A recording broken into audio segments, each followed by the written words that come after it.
Bueno, Orenses me decía mi maestra de español que no podía ser, que si uno recordaba las clases de química, el nombre del oro es aurum en latín, y cuando uno forma un compuesto químico no dice órico, ni no dice oroso, sino dice auroso, áurico. Pero ella decía que a los naturales del oro se le debía decir áureos, y yo decía, tampoco puede ser áureos, porque áureo significa que uno es de oro. Entonces en esa ocasión precisamente hice esa propuesta de que el gentilicio para los del oro era aurense, pero en esa investigación además consulté a la Academia Mexicana de la Lengua, les dije cómo se les dice a los del oro. Entonces me hicieron una respuesta donde decía eso, que un gentilicio se forma de dos partes, ¿no? Y la parte del gentilicio es el sufijo, que puede ser de unas terminaciones como ense, eño, digamos, israelí, en unos casos otomí, mazahua, que sería una terminación, una combinación de español y náhuatl. Entonces me ponían varias sugerencias, pero al final decían, a los del oro se les dice oros, y entonces yo decía, pues tampoco se les puede decir oros, eso parece más bien una carta de baraja española, ¿no? Como el 7 de oros, ¿no? Entonces dije, no puede ser así. Entonces yo mismo hice un ensayo donde proponía que a los del oro se les dice aurense, y sí, al correr de los años, el ayuntamiento lo ha adoptado como tal, que se le debe decir aurense. Ese día que di esa conferencia, se levantó un señor y dijo, bueno, vamos a hacer una votación, vamos a decir a quién les gusta que nos digan orense y a quién les gusta aurense. Dije, no, la lengua no es una cuestión de votaciones, ¿no? Hay reglas gramaticales y yo me basaba precisamente en ellas, sin ser yo un experto en el idioma, aunque era corrector de estilo, pero yo como investigador pude hacer una investigación y llegar a esa conclusión de que era lo correcto podría ser aurense. Si recuerdan, en Argentina, pues son argentinos, argentinas los naturales de ese país, y sería lo mismo. Argentum es el nombre latín de placa. Ellos no se llaman platenses, ¿no? Sino argentinos, argentinas. Y en el caso del oro también podría ser así, aurino, aurina. Pero si eso lo trasladan a la palabra oro, que además puede ser, que también significa color amarillo, pues esa palabra con esa terminación podría ser orino y orina, y entonces pues eso es como una explicación de que eso es erróneo, ocupar la palabra oro para derivar el gentilicio. Los otros dos temas que me interesaban al principio, antes de ser cronista y luego ya haciéndolo, era cuándo fue, más bien qué significaba el grifo toponímico. El de Jiquipilco, pues lo has de conocer. El del oro, no sé si lo conocen, que es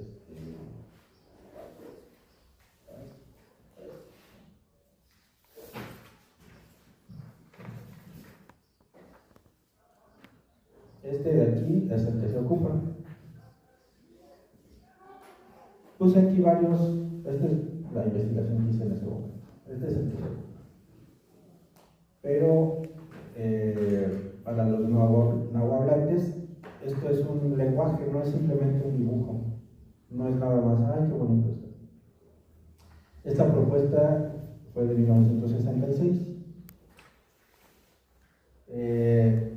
Aquí hay varios elementos. Este es visualmente, digamos, es un cerro, pero no lo es más bien la representación, y además tiene una pronunciación que es un alquepetl, que significa que es un señorío, o es una ciudad, no es literalmente un cerro, ¿no? Porque en muchos lugares es el cerro de, en realidad no es literalmente el cerro, sino la ciudad de, o el señorío de. Entonces esto es un cerro, aquí tiene un remate, que parece una bola de béisbol, acá tiene un monstruo de tierra, hay una mano y aquí hay unos lingotes de tierra. Entonces, esto se lo muestras a un agua hablante y te va a decir Xiuhtepochthomac. Y tú dices, Xiuhtepochthomac. ¿Y eso qué significa? Todo esto significaría en la cueva, esto es una cueva hecha a mano, en la cueva del cerro de las turquesas. Esta es la representación de la turquesa. Aquí se puede ver en el del centro con un poco más de detalles. Pero el oro tiene una representación que es esta de acá, así se representa el oro. Entonces, este de acá debería de ser el símbolo de nuestro municipio. Sería una traducción literal. Esto se dice Teocuitla, que significa residuo divino, para que vean realmente cuál era el valor que los antiguos mexicanos tenían acerca del oro. Para ellos habían piedras más que tenían un valor mayor que el del oro, que era la turquesa, por ejemplo, la obsidiana, sobre todo. Eran la turquesa, eran piedras preciosas, y el oro no tenía un valor no tenía el valor que tenían para los europeos, ¿no? Entonces, el grifo toponímico del oro pues tendría que ser simplemente un círculo con una cruz en el centro y 3 círculos alrededor. Y esa sería una traducción exacta del oro, y sería Teocuitla, ese sería el símbolo. Esa investigación fue la que pues, me tuve que documentar sobre ese símbolo y sobre por qué se había hecho esa propuesta. Lo que encontramos muchas veces en la investigación es que alguien hace una propuesta sin ninguna base y luego la gente que no sabe, que es la mayoría, pues la acepta como tal. Entonces esa propuesta de 1936, que no tiene nada que ver con el oro, pues fue aceptada. Y pues también se puede desechar. ¿Sí? Lo malo es que ha pasado el tiempo y la gente cree que ese símbolo pues, fue tomado de un códice, cuando en realidad alguien lo dibujó en ese año, además alguien del oro, pero no tenía ninguna base de lo que eso tendría, del significado que eso tendría, que no tenía nada que ver con el oro. El otro tema que me tomó un poco de tiempo entender era cuándo fue elegido el municipio de López. Y ahí también cometieron un error al principio. En 1982 entra como gobernador del Estado de México Alfredo del Mazo González, que era hijo de Alfredo del Mazo Vélez y que fue padre de Alfredo del Mazo Mas. Estamos hablando de Alfredo I, segundo y tercero. Bueno, Alfredo II, era muy joven, que tenía 37 años en ese momento, le pidió a todos los municipios del Estado de México que hicieran una ceremonia de elección municipal para que hubiera una identidad entre los mexiquenses. De hecho, ahí debemos ese gentilicio de mexiquense. Antes de eso, y además cuando ustedes cantan el himno del Estado de México, dicen mexicanos por parte de provincia, perdón. Y es que así se dice, yo soy mexicano 2 veces, ¿no? Soy mexicano porque soy habitante del Estado de México y lo soy porque soy del país. Pero en ese sexenio, bueno, que no lo fue porque él renuncia en el 86 como gobernador, empezó a mencionarse mucho esto de mexiquense. Y ahora nos parece muy normal decir los mexiquenses, pero en ese momento también era muy raro. Lo mismo pasó en el oro cuando se empezó a decir somos abuelos. Parece muy raro, pero bueno, con el tiempo lo adoptan y ya es lo más natural. Entonces este gobernador quiere como fortalecer la identidad del Estado de México, insiste mucho en que el gentilicio sea mexiquense, que luego fue adoptado en 1985 por la Academia Mexicana de la Lengua.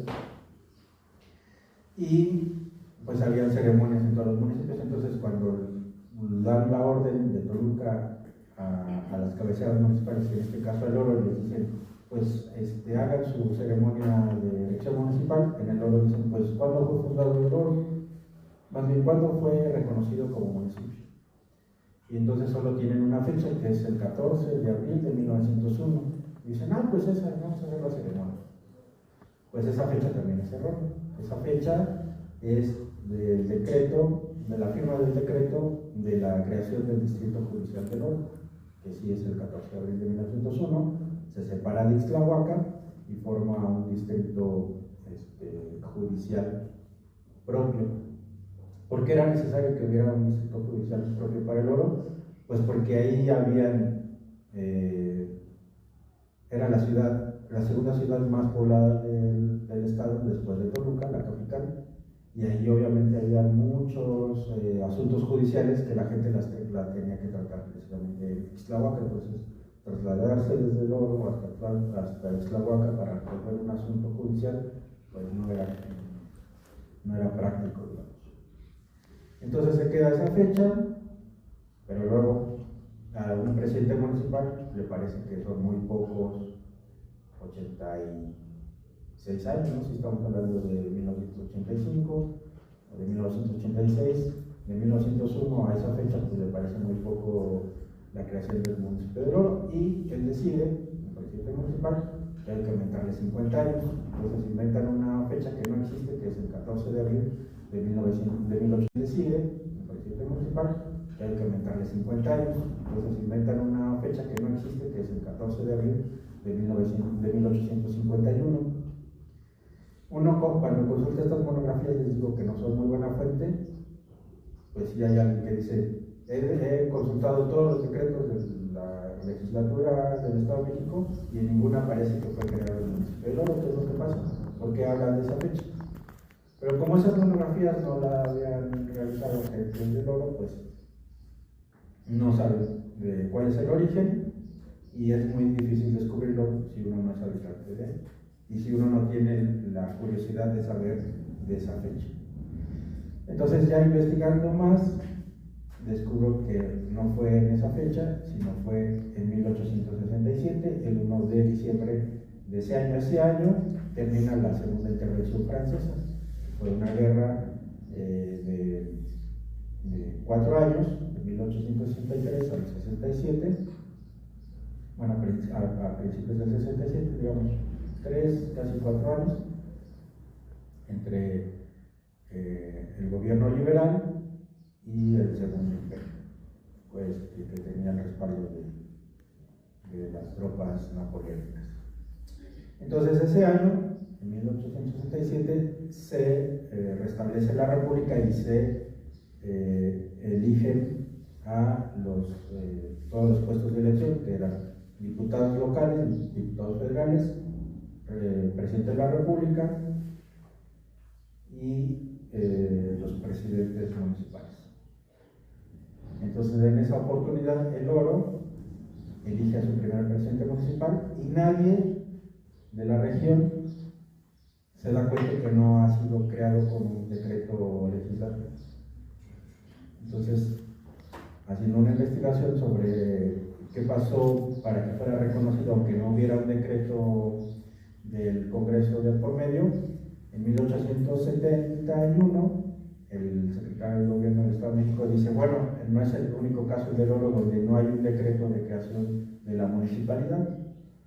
No hemos encontrado ni en los archivos del Poder Ejecutivo, ni en los del Legislativo, ni siquiera en los archivos de las municipalidades, un documento que valide esa creación, pero lo que vamos a hacer es reconocerlos ya, no importa que no tengan ese decreto. Entonces, esa sería la fecha. Y esa fecha la he presentado en el ayuntamiento y les he dicho, es que esta es la fecha que deberíamos de celebrar, pero bueno, no me han hecho mucho caso. Entonces, esos 4 temas los quiero poner como ejemplo de lo que hace, en este caso, un cronista. Y me gustaría que ustedes me preguntaran, no sobre estos temas, porque pues, son temas que nada más están sirviendo como ejemplo, pero si ustedes se habrán fijado, pues como investigador uno lo que tiene que hacer es acudir a las fuentes primarias, no el libro, por ejemplo. Los libros son fuentes secundarias. Ahí sería interesante que lo copiaran, porque si lo escribieran. Eso es muy importante que ustedes sepan que no porque esté publicado en un libro es un dato verídico. Yo les sugiero, como hice yo, pues contrastar todas las fuentes. ver todo lo que se ha publicado, todo lo que hay alrededor de un tema, y solamente contrastando cada una de las fuentes se pueden dar cuenta y pueden llegar a la verdad. No solamente tomando, es que este dato está en la monografía municipal, la voy a tomar, y lo que hacen ustedes o muchas personas es copiar y pegar. Ese ejercicio es el único que hacen, nada más copiar un dato sin detenerse a verificarlo, a menos que sea un dato o muy conocido o una fuente que lo respalde realmente. Hay fuentes, hay personas que escriben sin verificar sus fuentes, sin ver si son fuentes verídicas, y ahí se comete un error porque uno nada más está reproduciendo un dato falso. Y se crea lo que ahora es muy común decir una fake news, que circula por toda internet y por todas las redes sociales, que es crear a veces deliberadamente noticias falsas, o a veces noticias falsas porque no saben, no tienen conocimiento. En este caso, alguien no tiene un conocimiento histórico y cree que tomar un dato así aislado pues es verdadero y lo difunde. Entonces eso sería un gran problema. La otra es pues consultar a los expertos en muchos temas. Yo en todos estos temas yo tenía, digamos, aunque no soy especialista en algún aspecto, pues sí recurro a alguien que lo sea, lo consulto y le pregunto si lo que yo creo que es verdad. Entonces, por ejemplo, cuando hice la ley gentilicia, pues sí consulté a un experto en el idioma y me dijo, pues claro, sí es válido, y digamos, respaldó mi planteamiento, digamos. La otra parte, como investigador, que es muy importante, es pues, que ustedes hagan precisamente entrevistas. Y otra cosa que quería decir es que a veces también el chisme es un buen ejemplo de lo que un investigador tiene que hacer. Ustedes cuando oyen un chisme, pues les gustaría saber cada uno de los integrantes, cada una de las personas que integran un chisme, ¿no? Y entonces pueden oír la versión de uno, de otro y de otro, y no quedarse solamente con una persona, ¿no? A la persona que les pasó el chisme, sino que uno puede dudarlo y decir, pero sí habrá dicho eso, y entonces ya le pueden preguntar a los que están realmente involucrados, y entonces ustedes mismos, de esa forma, es como también trabaja un investigador, viendo todas las versiones, y solamente de esa forma ustedes pueden descubrir realmente qué pasó en alguna circunstancia, no solamente quedándose con una versión. Entonces, bueno, si quieren preguntarme algo que les interese saber en una investigación qué es lo que se tiene que hacer.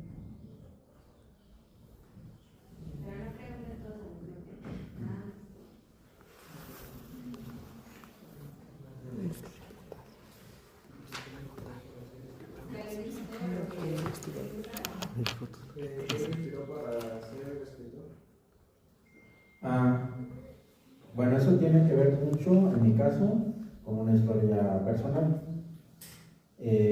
Yo crecí con mi abuela, y mi abuela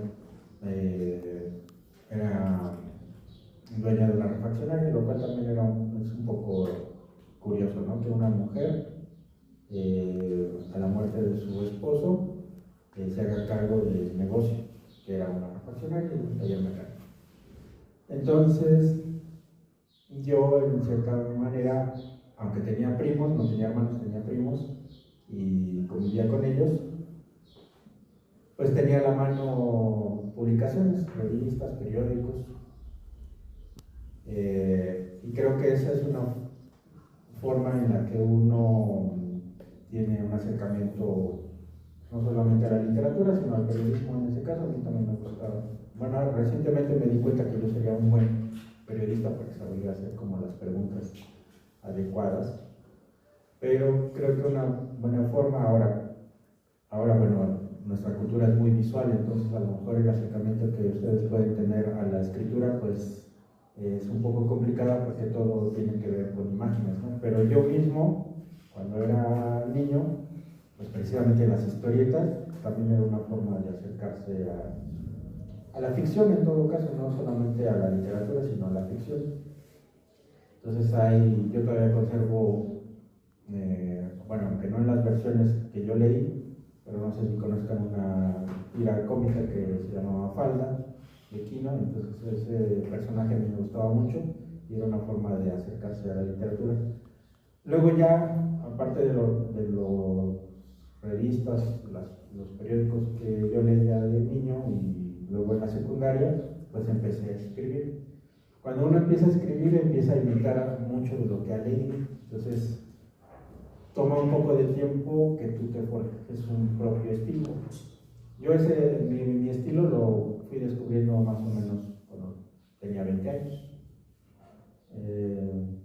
Sí, 20, 22 años. Cuando tenía 22 años, gané un concurso de poesía. Entonces, yo creo que en ese momento ya tenía yo un estilo. Luego bueno, empiezas escribiendo versos, ¿no? A mí, por ejemplo, me gusta escribir poesía, pero no me gusta hacer versos con rima, por ejemplo, a mí me choca eso, sino más bien un verso libre. Luego me interesó la narrativa, que luego uno se puede confundir entre el relato y el cuento. Hay cosas que uno y otro género narrativo comparten, que sería la historia, pero al final la estructura es distinta. Bueno, escribí cuentos para niños. Primero los escribí para un programa de radio, luego seguí escribiéndolos ya no para el radio.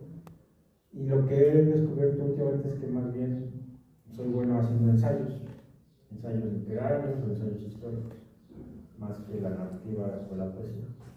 Pero el trabajo, por ejemplo, de un periodista de prensa, pues también es eso, escribir. Entonces, aunque ya me toma menos tiempo escribir, pues sigue siendo muy complicado.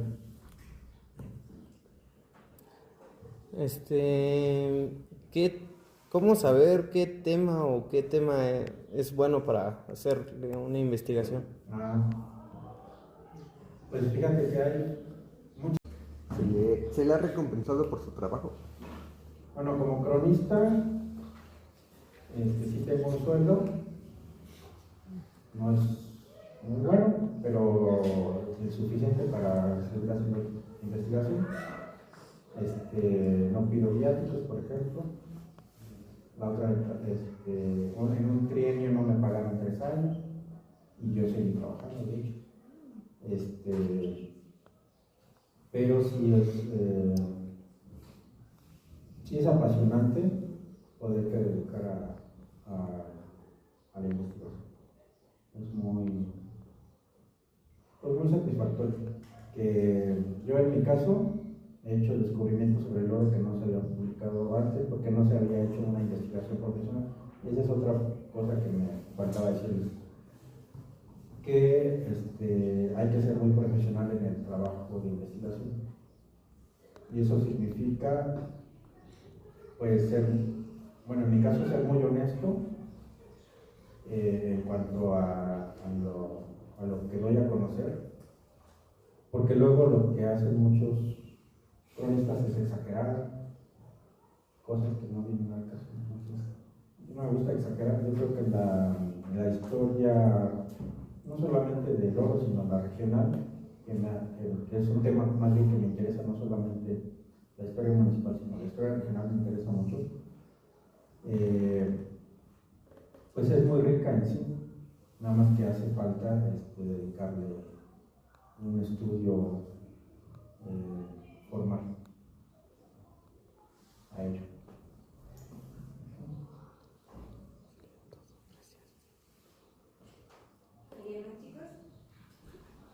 Usted como cronista, ¿cómo cree que la crónica puede influir en la opinión pública? Bueno, la crónica, pues son dos cosas en realidad.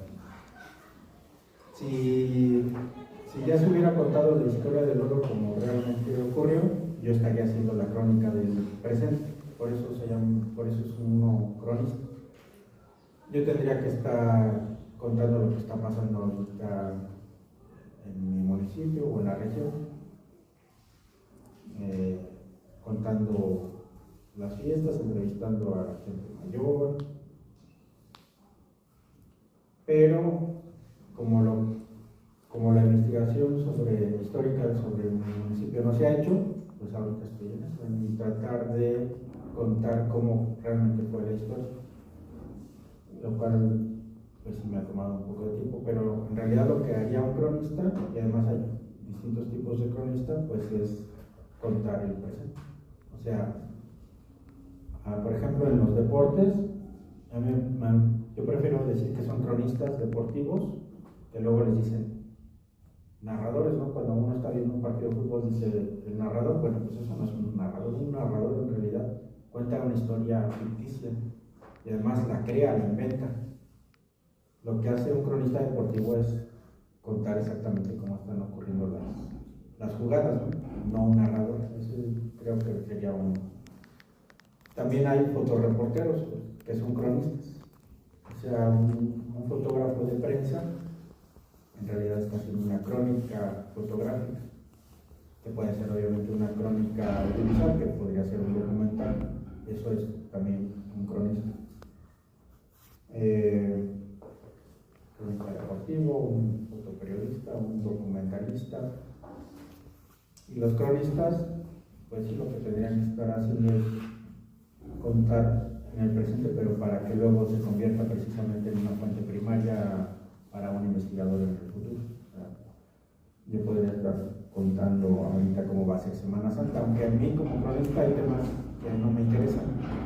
Aunque yo debería de abarcarlos, no me interesa, por ejemplo, las leyendas, no me interesa la economía, no me interesa las fiestas religiosas, en tanto que hay mucha gente, uno está ahí en un mar de gente tratando de ver lo que está ocurriendo. Entonces, a veces la opinión del cronista podría ser muy importante en proyectos, hablando por ejemplo de arquitectura. Es muy importante la opinión de un cronista cuando se trata de hacer ya no digamos una restauración, porque eso lo hace un profesional, pero sí cuando se piensa en hacer una remodelación o una rehabilitación, que le dicen de más manera, pues sí, la opinión de un cronista que sabe sobre la historia de un municipio pues debería de ser tomada en cuenta. Pero la mayor parte del tiempo no voltean a ver al cronista, aunque es el que tiene la mayor información posible. A mí hace 3 días me habló un director del ayuntamiento para preguntarme sobre la Casa de Cultura y me llamó a mí porque sabe que yo tengo la mayor información sobre pues, varios de esos temas. Entonces son pocos los funcionarios que saben que pueden recurrir a mí para un tema o una información que ellos necesitan. Y generalmente la gente se acerca poco a mí, pero por mi propia personalidad creo, y eso también es un problema, porque yo soy muy abierto en cuanto a aportar la información que me soliciten, pero no sé, mi aspecto a veces causa, pues no sé, no mucha...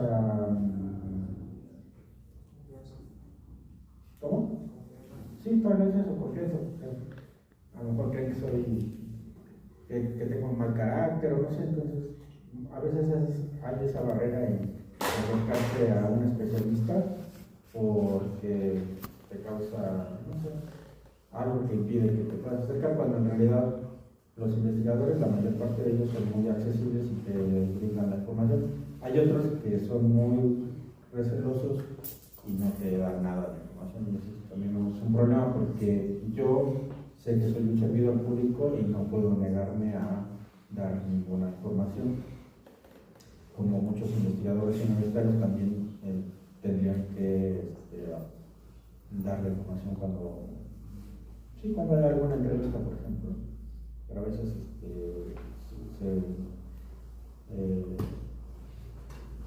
sí rechazan dar mucha información, sobre todo también cuando hay investigaciones en curso.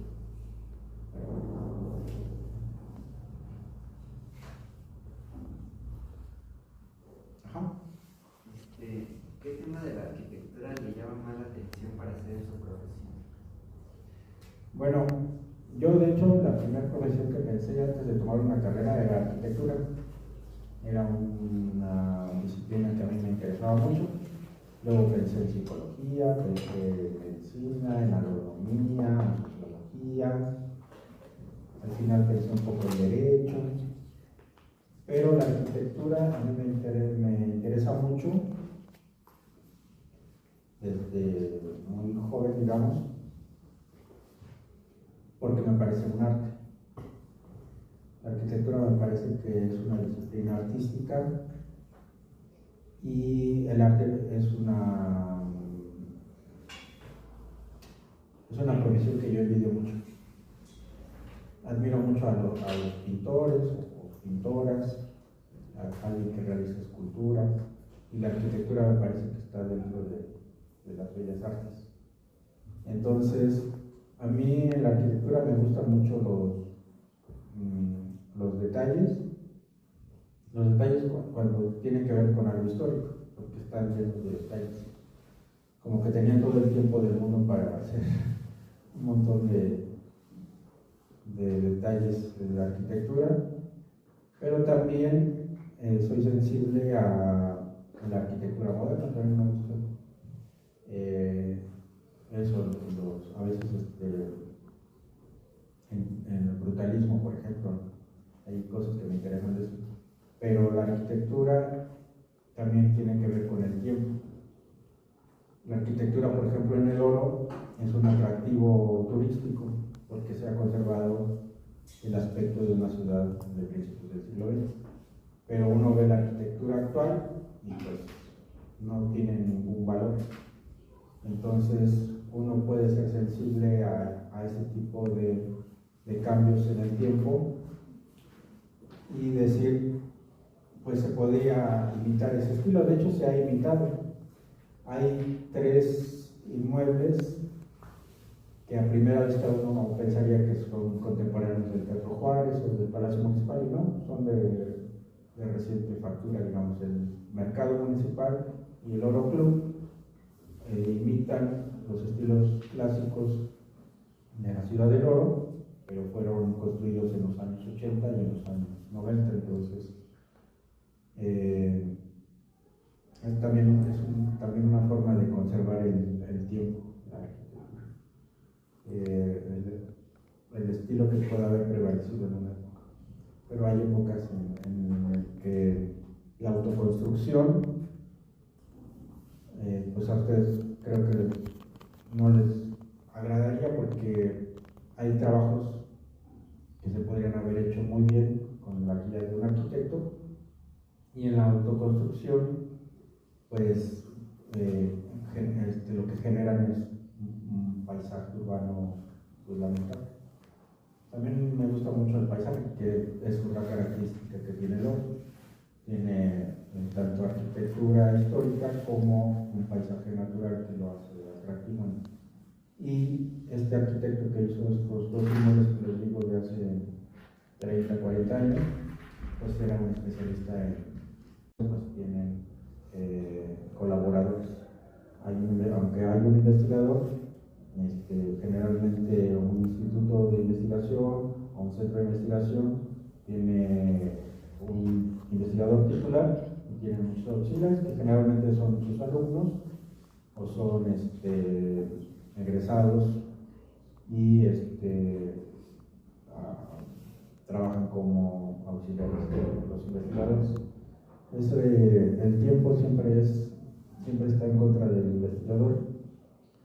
Hay muchos investigadores que además tienen que cumplir con ciertas, con estas cuotas, digamos, de investigaciones publicadas o dictaminadas, ¿no? Yo no tengo esa presión de presentar una investigación cada tanto, pero sí estoy al pendiente de las convocatorias que se hacen de coloquios o de seminarios para participar y siempre que participo lo hago con una investigación pues inédita o en todo caso una investigación que he estado enriqueciendo, digamos. Hay temas que yo he trabajado y que luego pues también pasa que una investigación no se agota, ¿no? Lo que yo publico luego al seguir investigando pues sale más información, no queda solamente en eso. Y todo el tiempo estoy haciendo investigación, digamos. No tengo un horario para eso, porque es un tema que me interesa mucho, pero además también estoy al pendiente de lo que se está publicando sobre el oro y su región, para luego invitarlos al foro que hago cada 2 años. Los primeros 5 años los hice anualmente y luego ya cada 2 años. Este año, de hecho, lo voy a hacer de forma de videoconferencias, pero pregrabadas, no en vivos, sino pregrabadas, porque no sé si les ocurra que a partir de la pandemia pues se han hecho muchas conexiones virtuales, pero en regiones rurales como las nuestras, pues esa a veces no funciona, a veces generalmente se va la luz o hay una mala conexión de internet, entonces es muy frustrante que estés transmitiendo en vivo y que diga no se oye, ya se perdió la señal. Entonces lo que voy a hacer este año más bien es que se graben las conferencias y que se transmitan luego en Facebook. ¿Algún otro problema que uno haya enfrentado? Más que problemas, es que luego sucede que las investigaciones que uno presenta no son tomadas en cuenta. Y eso no solamente pasa en el caso de un historiador, sino pues hay un montón de cosas. Mi hermana es arquitecta, está ahí al fondo. Hemos hecho proyectos para el oro, que son proyectos pues muy bien pensados y muy bien hechos, y no son tomados en cuenta. Entonces ese trabajo de investigación que toma tiempo en realizarse y que uno piensa que es importante que se tome en cuenta, al final pues no se le da el valor que tiene. No sé, ese sería, más bien a veces es muy frustrante eso, que el tiempo que yo dedico a la investigación, que además necesito dedicarle mucho tiempo, pues luego, bueno, yo espero que en el futuro, cuando yo muera, ya alguien retome mis investigaciones y diga, ay, mira, era muy buen investigador. Pero por ahora, el trabajo que hago pues es poco valorado.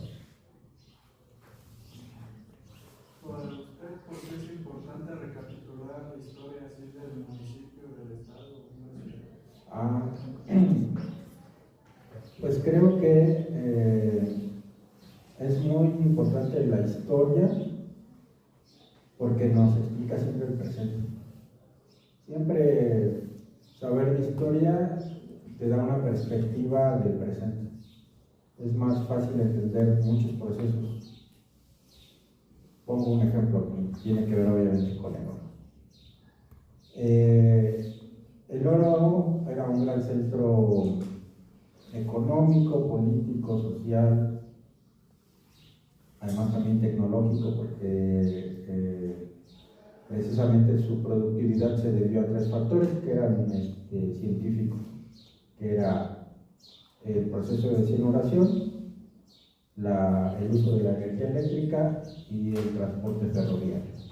Esos 3 factores hicieron que el oro tuviera una producción enorme de minerales. Ya que era un poco de movimientos sociales, Acambay, Temascalcingo y Atlacomulco se unieron para contrarrestar esa hegemonía que tenía el oro.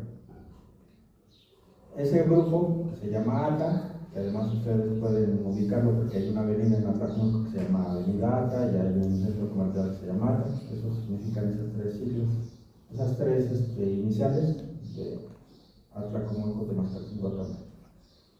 Ese grupo político luego se convirtió en el grupo Atlacomulco, que no sé si ustedes hayan oído hablar de él, pero era un grupo que imponía a los gobernadores en Estados Unidos. Bueno, en el 42 asesinan al gobernador del Estado de México, que era de Mascaltepec,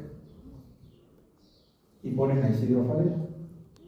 Isidro Favela lo que hizo fue convertir a Tlacomulco, que era una ranchería, que además ni siquiera tenía estación del ferrocarril, lo convirtió en un nodo de comunicación terrestre.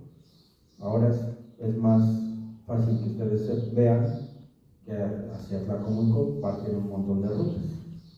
Hacia Guadalajara, hasta Morelia, de Acambay te vas hacia el Bajío, hacia el norte del país. Ahora mismo de aquí se puede tomar el arco norte. Entonces, ese tipo de conexiones terrestres en realidad favorecen a un grupo político. Porque bueno, sabemos que ellos son dueños, en principio, de las líneas de autobuses. Entonces, que haya esa frecuencia en la circulación, pues beneficia a ese punto, porque bueno, se ha convertido en un punto económico. O sea, todos los beneficios económicos se dan ahí en ese punto. Entonces, cuando tú te preguntas, ¿y el oro por qué dejó de tener cierto desarrollo? Pues es por eso, porque hubo un bloqueo de los grupos políticos de la región y hubo un aislamiento. Entonces, si tú ese análisis lo haces a partir de la historia, entenderás por qué el oro tiene ahora ese crecimiento. Pero ese mismo análisis lo puedes hacer en un montón de municipios, que ocurre de la misma forma. O sea, hay muchos elementos que los entiendes por esos procesos históricos de mediano y larga duración. Entonces, yo creo que además un historiador tiene una mayor libertad de pensamiento, que creo que es lo que nos hace falta, sobre todo en esta época. Hay mucha propaganda de todas las vertientes del gobierno, de la Cámara de Diputados o de los senadores, de la Presidencia de la República, del gobierno estatal, de los gobiernos municipales.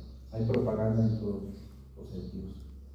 Entonces, sí se necesita gente crítica, de pensamiento, que tenga un pensamiento propio, para pues analizar la situación actual y no dejarse llevar por mensajes de propaganda. Pensaría en el sentido de que siempre es mejor tener un pensamiento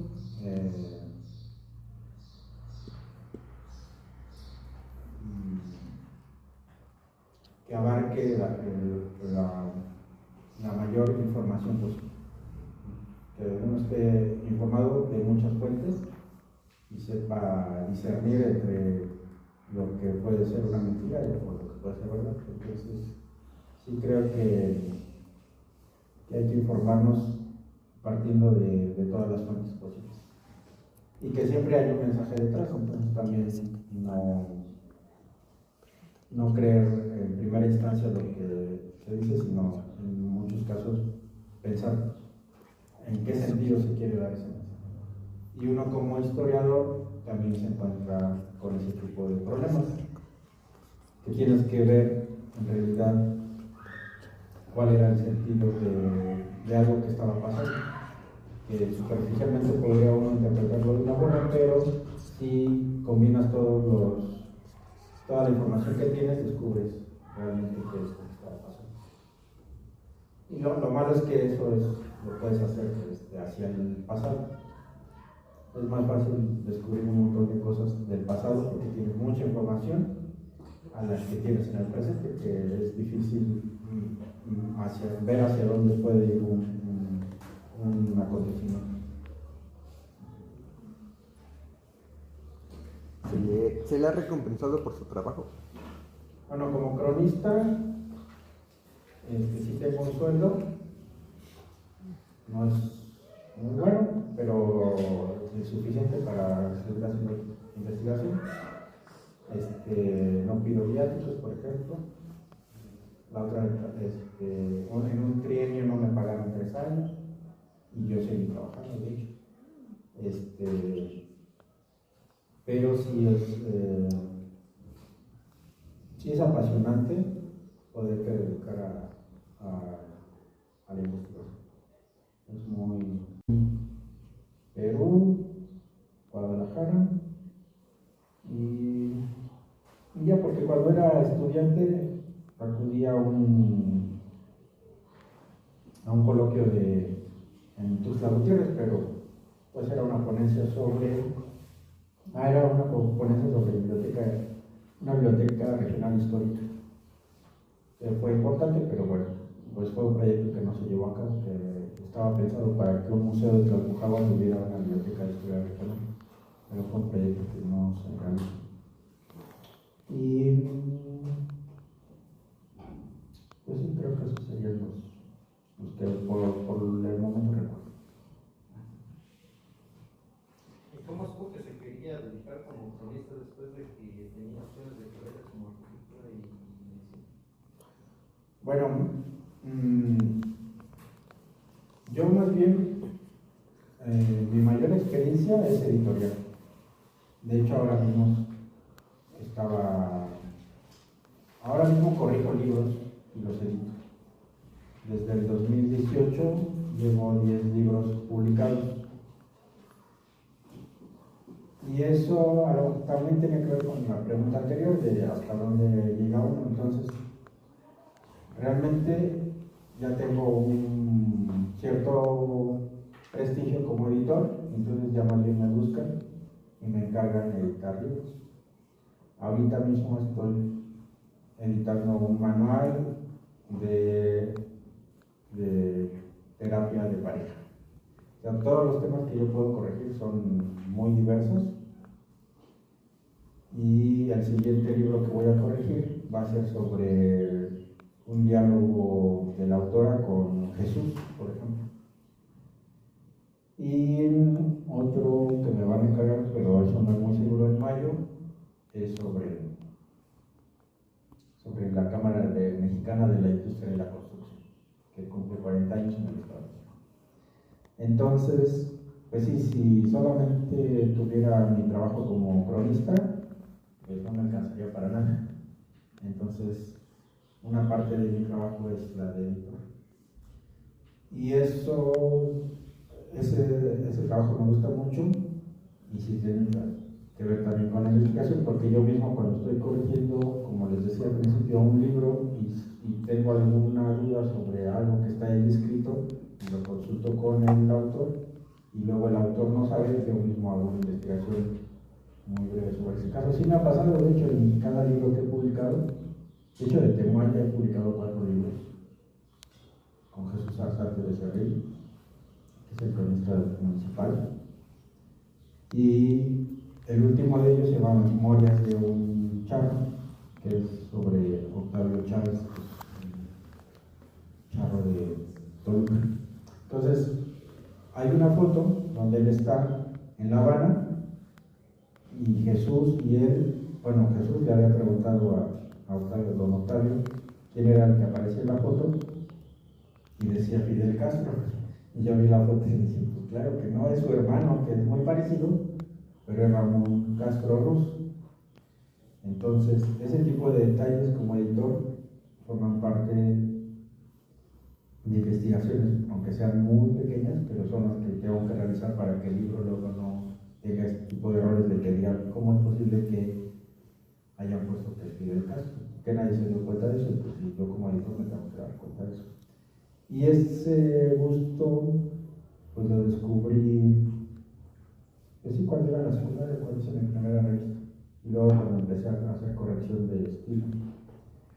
Pero el de cronista llegó sin que yo lo buscara. Yo no buscaba ser cronista porque bueno, ahora veo que abre muchas puertas. Cuando hago una investigación es muy importante decir que soy cronista y me dan la confianza para hacer ciertas investigaciones, pero yo no lo había contemplado como una aspiración. Lo que pasó en ese momento es que, como estaba organizando ese foro de historia y cultura del Oro, el que era cronista me dijo, ¿por qué no me reemplazas? Yo ya no quiero ser cronista. Y bueno, y fue a partir de que él hizo la propuesta al Cabildo que me eligieron como cronista y luego he sido ratificado en 4 administraciones. Todavía soy cronista en funciones, pero en mayo espero que me vuelvan a reelegir por otros 3 años.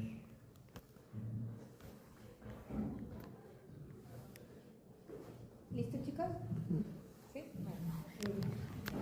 Primero hay que darle un aplauso. Que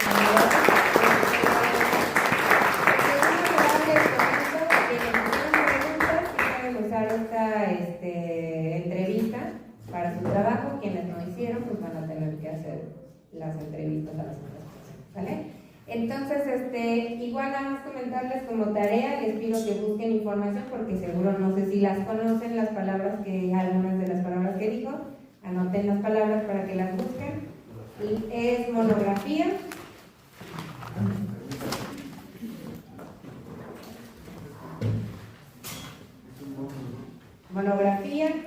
¿ya? Corrección de estilo, cronista, repositorio, monografía, corrección de estilo, cronista, repositorio, hemeroteca, coloquio, seminario,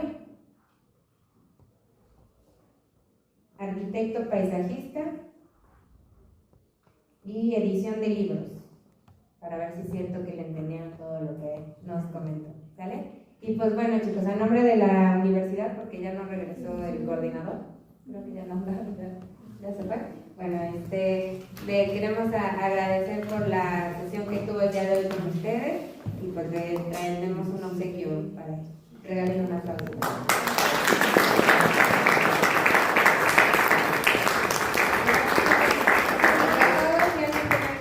Pues todavía va a estar aquí con nosotros y si no, pues nos vemos en la siguiente clase. Gracias. Darle información cuando hay alguna entrevista, por ejemplo, pero a veces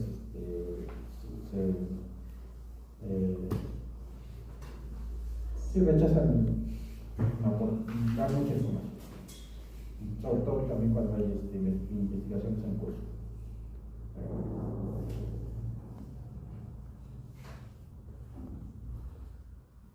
Ajá. ¿Qué tema de la arquitectura le llama más la atención para hacer su profesión? Bueno, yo de hecho la primera profesión que pensé antes de tomar una carrera era arquitectura. Era una disciplina que a mí me interesaba mucho.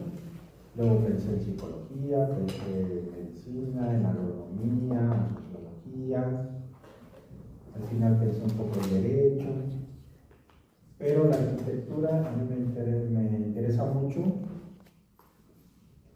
desde muy joven, digamos,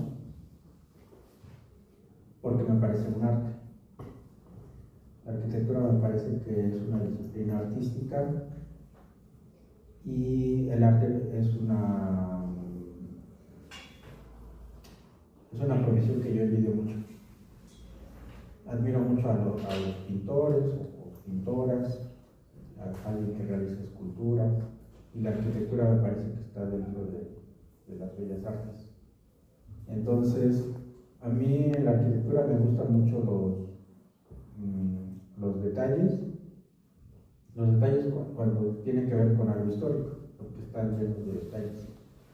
Como que tenían todo el tiempo del mundo para hacer un montón de detalles de la arquitectura, pero también soy sensible a la arquitectura moderna, también me gusta.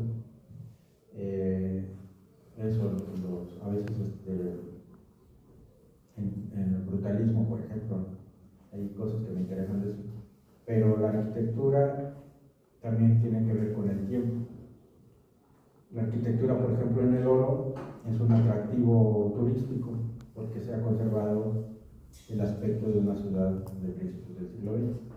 Pero uno ve la arquitectura actual y pues no tiene ningún valor. Entonces uno puede ser sensible a ese tipo de cambios en el tiempo y decir, pues se podría imitar ese estilo. De hecho se ha imitado. Hay 3 inmuebles que a primera vista uno pensaría que son contemporáneos del Teatro Juárez o del Palacio Municipal, y no, son de reciente factura, digamos. El Mercado Municipal y el Oro Club imitan los estilos clásicos de la Ciudad del Oro, pero fueron construidos en los años 80 y en los años 90, entonces es también una forma de conservar el tiempo, la arquitectura, el estilo que pueda haber prevalecido en una época. Pero hay épocas en las que la autoconstrucción,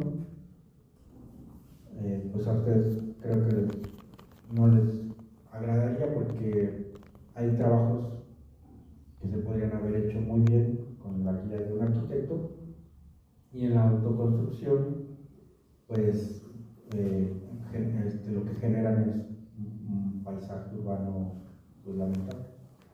También me gusta mucho el paisaje, que es otra característica que tiene el Oro. Tiene tanto arquitectura histórica como un paisaje natural que lo hace atractivo. Y este arquitecto que hizo estos 2 inmuebles que les digo de hace 30, 40 años, pues era un especialista en la arquitectura del paisaje. Aunque en ese caso no lo aplico, pero sí hay que pensar en las edificaciones como parte del paisaje. Eso también me interesa mucho. Que una construcción es hecha a perder el paisaje por su mala apariencia. ¿Qué edificación le llama la atención para hacer una crónica? Ah, sí, eso es muy interesante. Sí he conseguido libros sobre arquitectura porque precisamente me gustaría hacer crónicas de los inmuebles, que sí hay que tener mucha información al respecto, no simplemente escribir lo que uno pensaría a primera vista. Sí hay que tener conocimiento de eso, y no siendo un especialista, pues sí he estado documentando para hacer una crónica.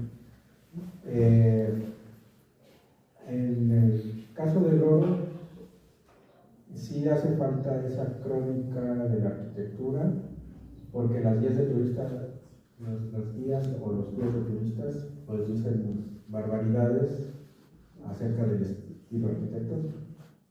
Entonces, a mí me interesan mucho los inmuebles históricos, y sí debo intentar hacer una crónica que solamente eso. Aquí lo que descubrimos en la región, luego son construcciones muy hermosas que pasan desapercibidas. Entonces creo que como cronista esa sería una tarea pendiente, incluir edificaciones. De hecho, ahora que veníamos de camino encontramos un par de ejemplos de eso que sí pues se van perdiendo.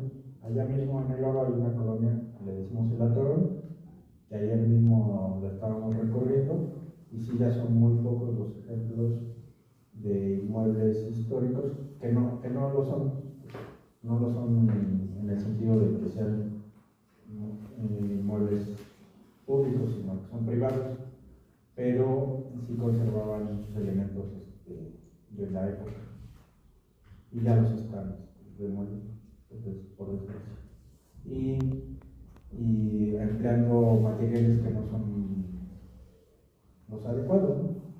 Porque pues, las edificaciones eran de adobe, pero pues sí, el adobe pues, es un material que sirve muy bien para una casa habitación. y ahora pues son bloques. ¿De qué? Son así muy grandes, pero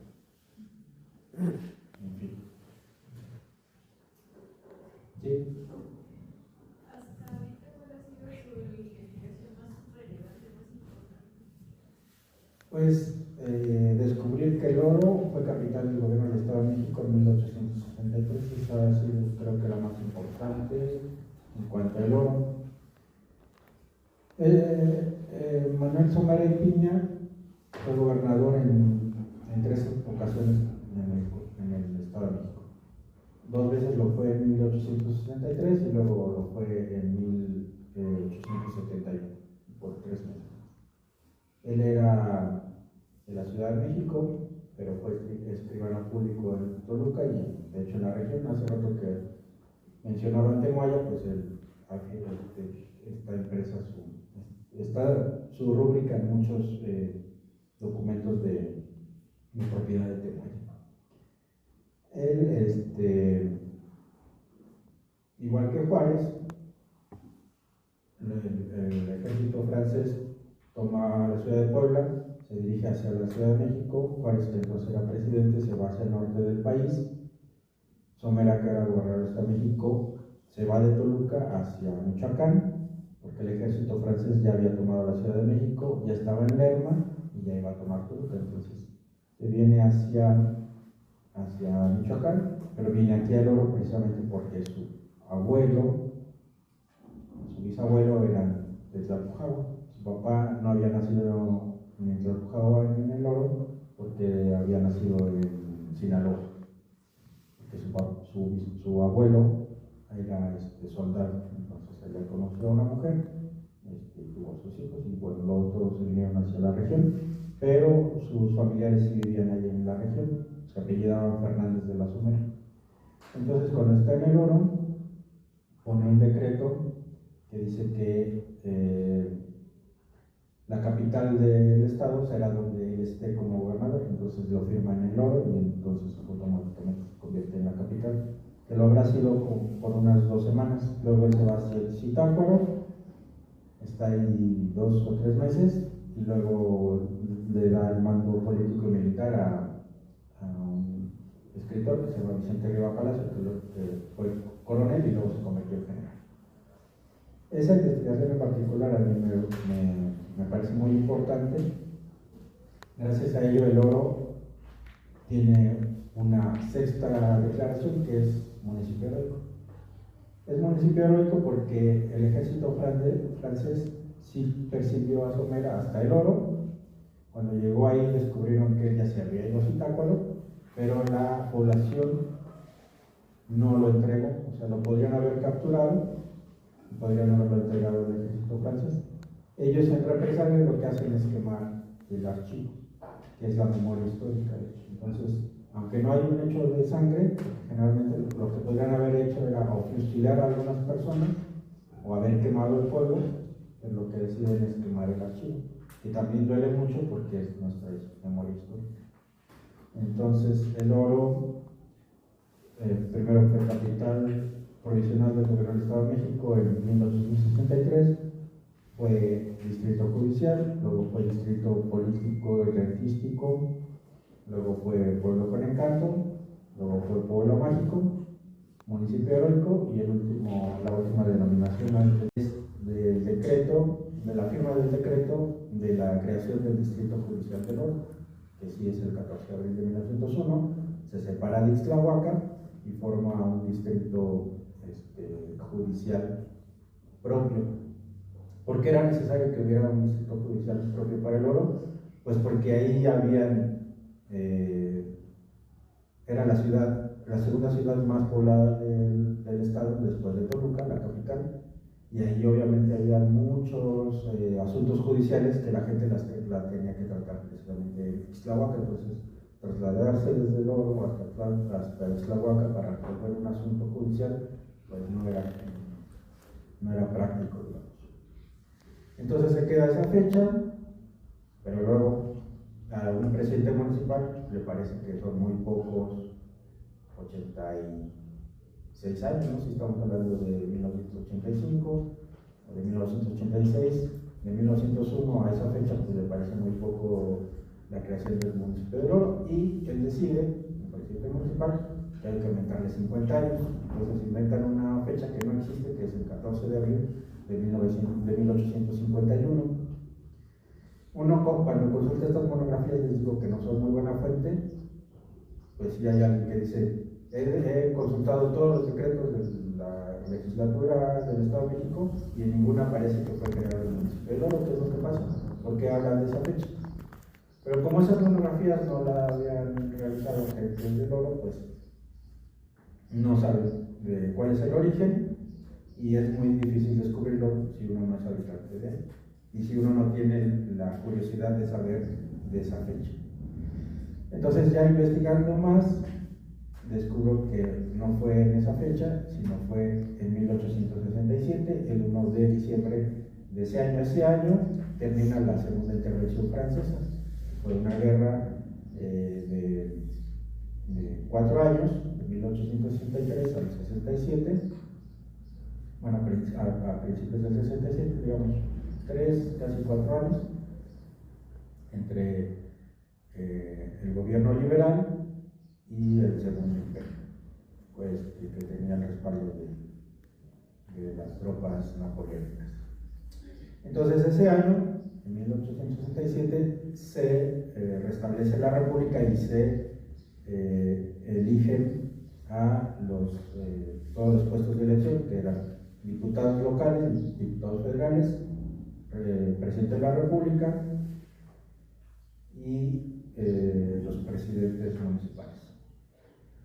Entonces, en esa oportunidad, el Oro elige a su primer presidente municipal y nadie de la región se da cuenta que no ha sido creado con un decreto legislativo. Entonces, haciendo una investigación sobre qué pasó para que fuera reconocido, aunque no hubiera un decreto del Congreso de por medio, en 1871 el secretario del Gobierno del Estado de México dice, bueno, no es el único caso del Oro donde no hay un decreto de creación de la municipalidad. No hemos encontrado ni en los archivos del Poder Ejecutivo, ni en los del Legislativo, ni siquiera en los archivos de las municipalidades, un documento que valide esa creación, pero lo que vamos a hacer es reconocerlos ya, no importa que no tengan ese decreto. Entonces, esa sería la fecha. Y esa fecha la he presentado en el ayuntamiento y les he dicho, es que esta es la fecha que deberíamos de celebrar, pero bueno, no me han hecho mucho caso. Entonces, esos 4 temas los quiero poner como ejemplo de lo que hace, en este caso, un cronista. Y me gustaría que ustedes me preguntaran, no sobre estos temas, porque pues son temas que nada más están sirviendo como ejemplo, pero si ustedes se habrán fijado, pues como investigador uno lo que tiene que hacer es acudir a las fuentes primarias, no un libro, por ejemplo. Los libros son fuentes secundarias. Ahí sería interesante que lo copiaran, porque eso sí, lo que lo escribieron. Eso es muy importante que ustedes sepan que no porque esté publicado en un libro es un dato verídico. Yo les sugiero, como hice yo, pues contrastar todas las fuentes, ver todo lo que se ha publicado, todo lo que hay alrededor de un tema, y solamente contrastando cada una de las fuentes se pueden dar cuenta y pueden llegar a una verdad. No solamente tomando, este dato está en la monografía municipal, la voy a tomar, y lo que hacen ustedes o muchas personas es copiar y pegar. Ese ejercicio es el único que hacen, nada más copiar un dato sin detenerse a verificarlo, a menos que sea un dato o muy conocido o una fuente que lo respalde realmente. Hay fuentes, hay personas que escriben sin verificar sus fuentes, sin ver si son fuentes verídicas, y ahí se comete un error porque uno nada más está reproduciendo un dato falso y se crea lo que ahora es muy común decir, una fake news, que circula por toda internet y por todas las redes sociales, que es crear a veces deliberadamente noticias falsas, o a veces noticias falsas porque no saben, no tienen conocimiento, en este caso alguien no tiene un conocimiento histórico y cree que tomar un dato así aislado pues es verdadero y lo difunde. Entonces ese sería un gran problema. La otra es pues consultar a los expertos en muchos temas. Yo en todos estos temas, yo tenía, digamos, aunque no soy especialista en algún aspecto, pues sí recurro a alguien que lo sea, lo consulto y le pregunto si lo que yo creo que es verdad. Entonces, por ejemplo, cuando hice la ley gentilicia, pues sí consulté a un experto en el idioma y me dijo, pues claro, sí es válido, y digamos, respaldó mi planteamiento, digamos. La otra parte, como investigador, que es muy importante, es pues, que ustedes hagan precisamente entrevistas. Y otra cosa que quería decir es que a veces también el chisme es un buen ejemplo de lo que un investigador tiene que hacer. Ustedes cuando oyen un chisme, pues les gustaría saber cada uno de los integrantes, cada una de las personas que integran un chisme, ¿no? Y entonces pueden oír la versión de uno, de otro y de otro, y no quedarse solamente con una persona, ¿no? A la persona que les pasó el chisme, sino que uno puede dudarlo y decir, ay, pero sí habrá dicho eso, y entonces ya le pueden preguntar a los que están realmente involucrados, y entonces ustedes mismos, de esa forma, es como también trabaja un investigador, viendo todas las versiones, y solamente de esa forma ustedes pueden descubrir realmente qué pasó en alguna circunstancia, no solamente quedándose con una versión. Entonces, bueno, si quieren preguntarme algo que les interese saber en una investigación qué es lo que se tiene que hacer.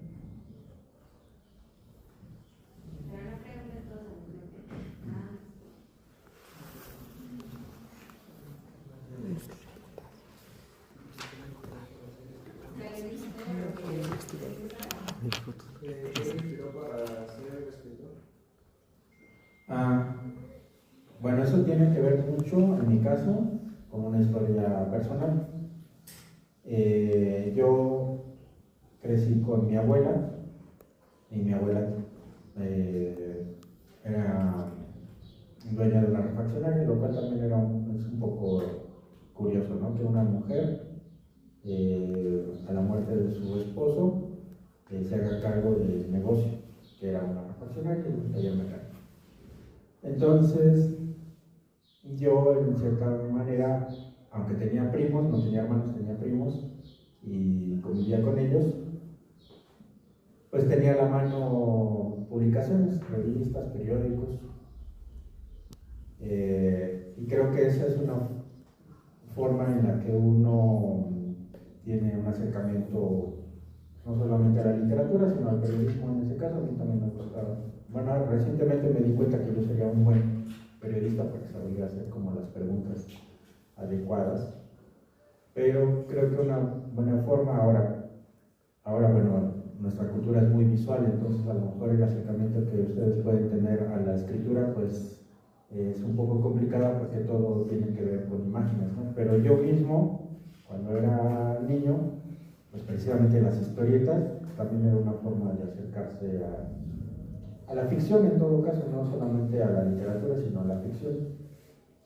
Entonces yo todavía conservo, bueno, aunque no en las versiones que yo leí, pero no sé si conozcan una tira cómica que se llamaba Falda, de Kino. Entonces ese personaje a mí me gustaba mucho y era una forma de acercarse a la literatura.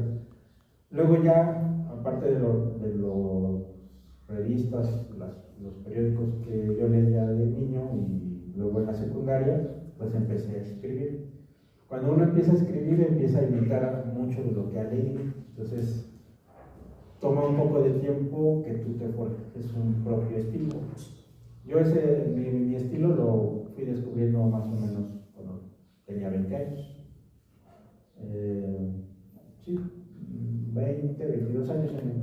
Cuando tenía 22 años gané un concurso de poesía. Entonces yo creo que en ese momento ya tenía yo un estilo. Luego bueno, empiezas escribiendo versos, ¿no? A mí, por ejemplo, me gusta escribir poesía, pero no me gusta hacer versos con rima, por ejemplo, a mí me choca eso, sino más bien un verso libre. Luego me interesó la narrativa, que luego uno se puede confundir entre el relato y el cuento. Hay otro género narrativo comparten, que sería la historia, pero al final la estructura es distinta. Bueno, escribí cuentos para niños. Primero los escribí para un programa de radio, luego seguí escribiéndolos ya no para el radio.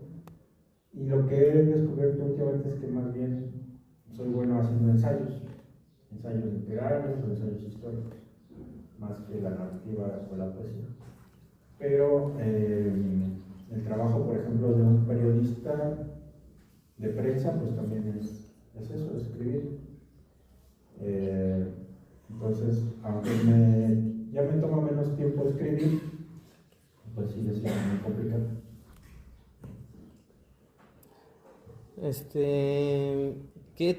¿Cómo saber qué tema o qué tema es bueno para hacer una investigación? Pues fíjate que hay muchas veces, bueno, primero empieza uno por temas que le interesen y de los que uno más o menos tiene mayor conocimiento. Pero luego yo lo que he hecho últimamente es tomar temas de temas que no conozco. Y lo que empiezo a hacer es precisamente investigación, o sea, documentarme lo más que puedo sobre un tema. Además me gusta mucho al momento de hacer un ensayo establecer cronológicamente muy bien todo cómo fue que pasó. Aunque luego cuando lo lees parece muy sencillo y parece que ya se ha publicado esa forma, yo he descubierto que no. Que todas las veces que hago ese ejercicio de narrar los hechos de forma cronológica, estrictamente cronológica primero para saber cómo pasaron, no se hace y además me cuesta mucho trabajo, pero creo que sí sirve para entender un tema, en este caso un tema histórico, pero también en los temas literarios. Lo que hago es eso, poner fechas muy precisas. A veces yo entiendo que la historia no es eso, ¿no? La historia no son nada más fechas. Yo sí, obviamente entiendo que hay procesos históricos más complejos de mediana y larga duración que uno debe de analizar. Esa es otra parte que también quería mencionarles, que un historiador debe analizar siempre. Tiene que hacer un análisis lo más profundo posible de un tema y no hacerlo de forma superficial. Entonces, los últimos temas que yo he abordado son temas de los que no conozco, pero sí me interesa tratarlos. Por ejemplo, acabo de descubrir que en los años 60, en Atlacomulco, había un profesor de la secundaria número 23, que ahora se llama Isidro Favela, que anualmente publicaba una revista. Y él hacía toda la revista. Y luego, preguntándole al cronista de San Felipe si conocía a ese profesor, me dijo, claro, fue mi profesor en la secundaria, pero además él no había pensado en ser profesor. Se le abrió la oportunidad de ser profesor y además era un profesor que sin tener la preparación tenía la curiosidad de investigar, y entonces lo que hacía era precisamente hacer una revista escrita con toda cumpliendo con lo que hace un investigador. Aunque él era un director de una escuela secundaria y que no tenía la preparación como tal, pues sí era un lector voraz. Entonces acudía a muchas lecturas de su interés y luego hacía esta revista que era anual. Pero además lo curioso de ese profesor es que su oficio era de tlachiqueros, se llaman, ¿no? Los que hacen pulque. Entonces, pues él finalmente era un... Y las clases que daba, por ejemplo, él me contaba que le daba la clase de física. Entonces, pues creo que muchas veces tiene que ver con nuestra capacidad primero de reinventarnos, porque él podría haber vivido toda su vida produciendo pulque, pero pues hizo un giro a su vida y pues se fue superando a sí mismo. También eso es algo que uno tiene que hacer. Yo a veces pienso que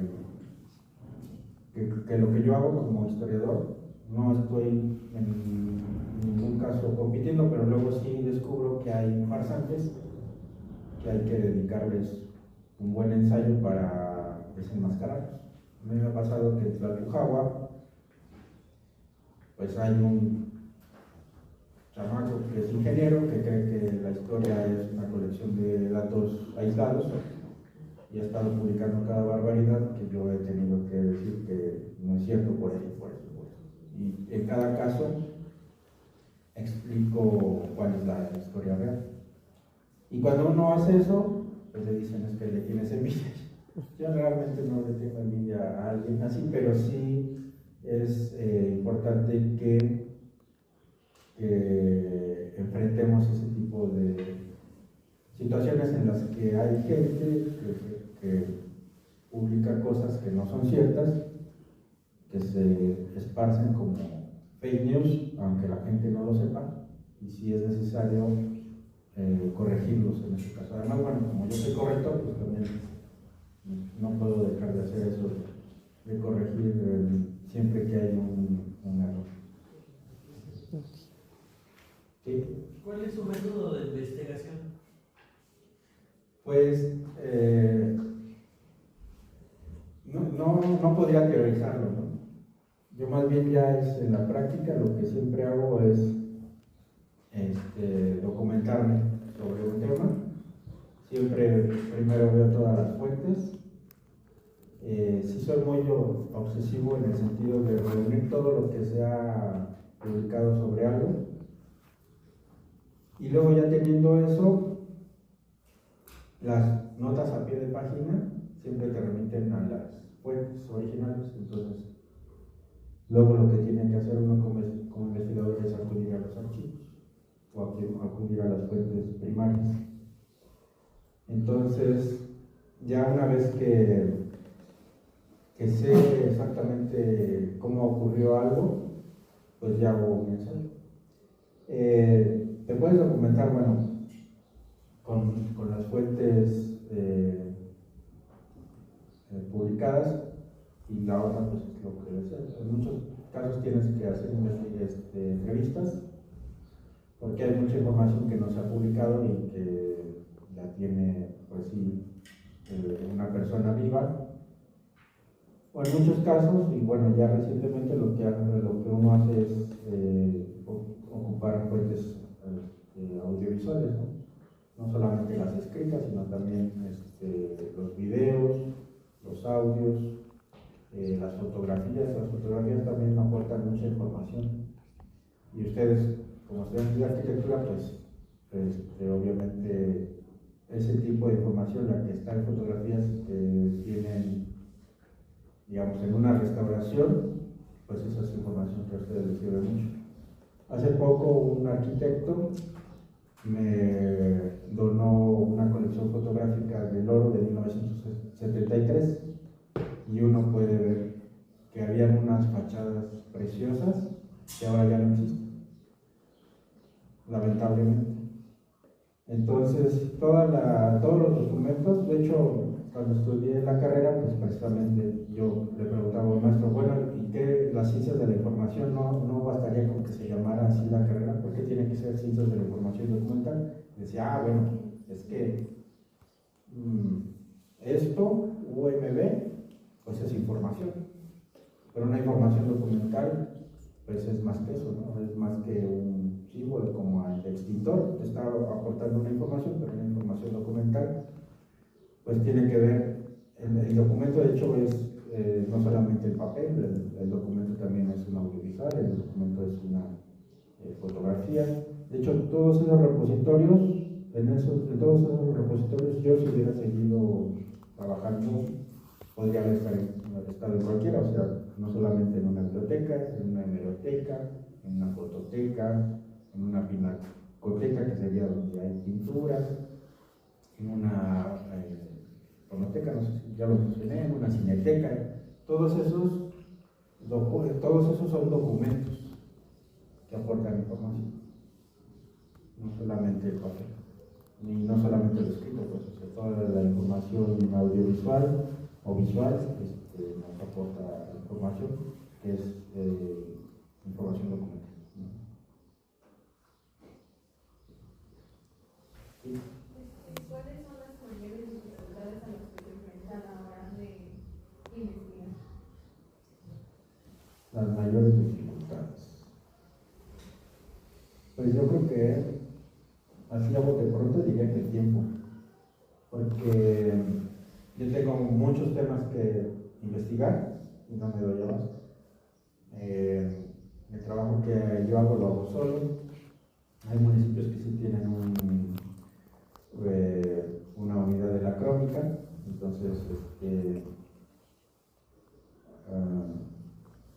pues esos auxiliares sirven mucho para avanzar en las investigaciones, pero siempre es muy complicado hacer un trabajo solo, sobre todo cuando tiene que ver con investigación. Por eso muchos en las universidades o en los centros de investigación pues tienen colaboradores.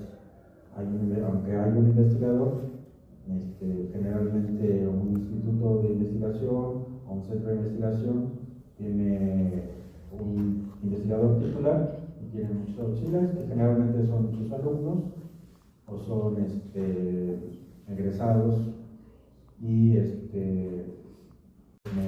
me parece muy importante. Gracias a ello el oro tiene una sexta declaración, que es municipio heroico.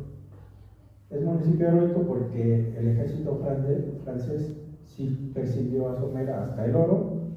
Cuando llegó ahí descubrieron que ya se había ido a Zitácuaro, pero la población no lo entregó, o sea, lo podrían haber capturado, podrían haberlo entregado al ejército francés.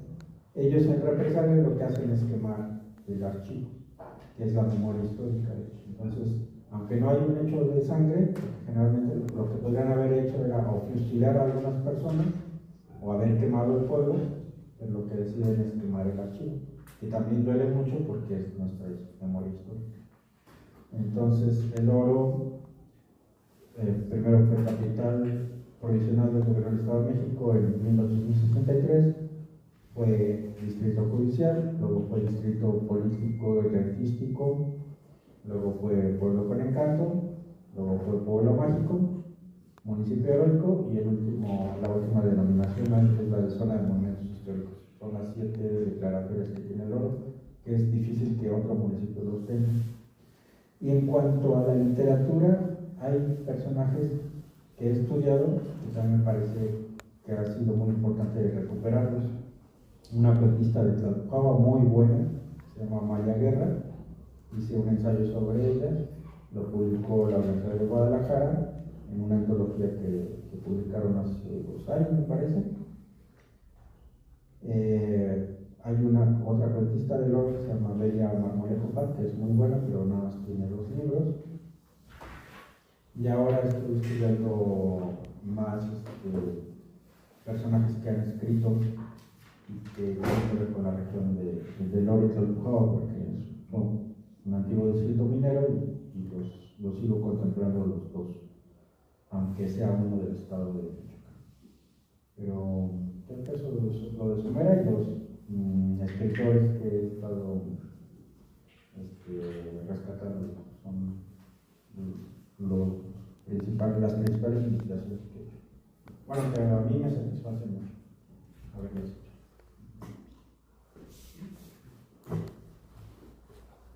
¿Listo? ¿Alguien más? ¿Dice yo? ¿No? ¿Cuál es su motivación de día a día? ¿De qué, perdón? ¿Cuál es su motivación?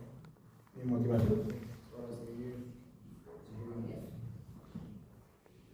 Bueno, ya lo mencioné hace rato, mi motivación es que alguien en algún momento retome mis investigaciones, aunque yo ya no esté en este plano, porque creo que a veces uno no valora ese tipo de investigaciones, sino mucho tiempo después. Pero bueno, sí me motiva a seguir investigando pues por la satisfacción de hacer una investigación lo más perfecta posible. Creo que ese sería mi motivación. Tratar de hacer en el plano de la escritura uno puede crear un mundo perfecto. Eso creo que es lo que me atrae mucho. Que uno puede construir un mundo en papel. Y en ese ámbito es posible y es perfecto, digamos. Entonces, lo que pensaría que ustedes a lo mejor lo pueden trasladar a una construcción, ¿no? Que sea lo más perfecta posible una casa o un edificio. Creo que eso sería mi motivo. ¿Hasta qué punto lo ha llevado su investigación?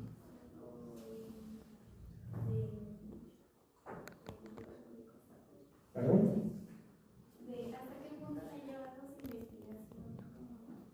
¿Hasta qué punto? ¿En qué sentido? ¿A qué lugares? Ah. ¿Qué cosas? Bueno, una muy curiosa. Cuando yo estaba trabajando en radio, también hacía guiones. Entonces, la directora de radio me encargó hacer unas cápsulas que fueran sobre historia. Entonces escribí varias y una de ellas fue oída en Perú. Entonces esta, que es una música peruana, me escribió sin saber que yo ya sabía quién era ella, que es Pauchi Sasaki, que es una violinista electroacústica muy buena. Entonces, cuando recibo el correo digo, Pauchi Sasaki me escribió, sabiendo yo quién era, y ya obviamente no sabía que yo sabía quién era ella. Me escribió y me dijo, oye, leí tu crónica sobre tal que me interesó mucho. Y le dije, bueno, le agradecí desde luego, pero sí era increíble que hubiera tanta distancia entre lo que, bueno, distancia, sí, distancia física, porque obviamente eso era inmediato. Entonces lo que ella leyó, pues fue inmediatamente que me escribió. Luego a ella sí la conocí porque vino a Morelia a hacer una residencia artística, la conocí en persona, y luego sí pasa esto que es muy repetido de que nunca conozcas a tus ídolos, porque sí fue una decepción luego conocerla en persona, porque la persona que yo creía que sabía mucho sobre México, pues no sabía nada. Lo único que le interesaba era hacer esa residencia artística y visitar la Villa de Guadalupe, la Basílica de Guadalupe. Pero no sabía quién era Pedro Páramo, por ejemplo, no sabía sobre la música contemporánea mexicana, en fin, eran ese tipo de cosas. Pero esa investigación que mencioné hace rato de Amalia Guerra, que ella ha sido retomada en Guadalajara, también me hizo llegar hasta Jalisco. Y esa investigación también la hice muy rápido y además con muy pocos elementos, y creo que salió muy bien porque toda la información estaba en Guadalajara. Sin embargo, yo la rescaté vía internet por todo lo que pude y solamente me faltaba consultar un par de libros que sí era de forma física. También eso lo recomiendo mucho, que hagan investigación en bibliotecas, que no nada más lo hagan lo que encuentren en internet o en los documentos electrónicos que encuentren. Hagan investigación también en bibliotecas. Eso lo descubrí en dos investigaciones, pero les voy a mencionar esta primera. Me faltaban solo muy pocos libros de consultar sobre Amalia Guerra, solamente los podía encontrar en Guadalajara. Entonces un día me fui a las 12 de la noche de Atlacomulco, llegué a las 6 de la mañana a Guadalajara, esperé un poco de tiempo en la terminal para que llegara al momento en que abría la biblioteca de la Universidad de Guadalajara. Ya sabía yo exactamente qué libros iba a buscar. Fui, dije, a lo mejor me toma todo un día, en realidad me tomó 2 horas, y esas 2 horas fueron suficientes para terminar mi investigación sobre Amalia Guerra. Entonces, yo había considerado que podía tomarme un día entero, pero como ya sabía exactamente qué es lo que buscaba, pues fue muy rápido y ese día me pude regresar a él. O sea, ya no tuve que pagar un hotel, que era ese tipo, esos luego son los tipos de obstáculos que no tienen muchos recursos. Entonces sí era preferible ir y regresar a ir, quedarme y luego regresar. Esa era una.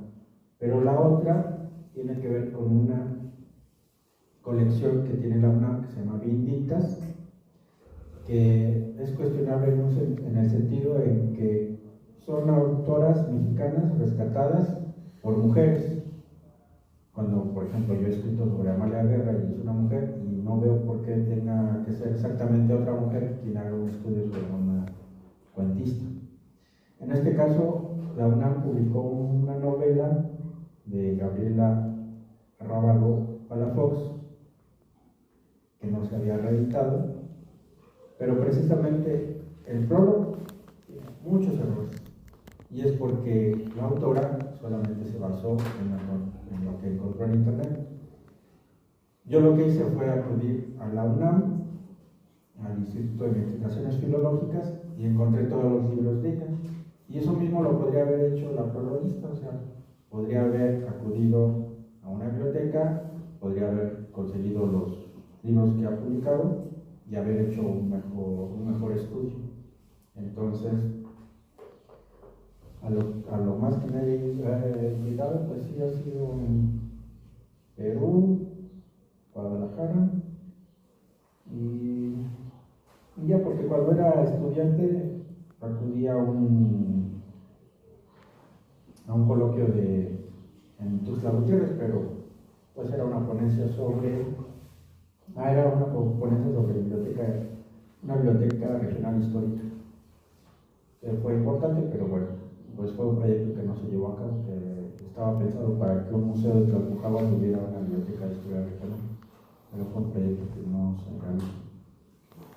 Y pues sí, creo que esos serían los que por el momento recuerdo. ¿Y cómo supo que se quería dedicar como cronista después de que tenía opciones de carrera como arquitectura y medicina? Bueno, yo más bien, mi mayor experiencia es editorial. De hecho, ahora mismo corrijo libros y los edito. Desde el 2018 llevo 10 libros publicados. Y eso también tiene que ver con la pregunta anterior de hasta dónde llega uno. Entonces, realmente ya tengo un cierto prestigio como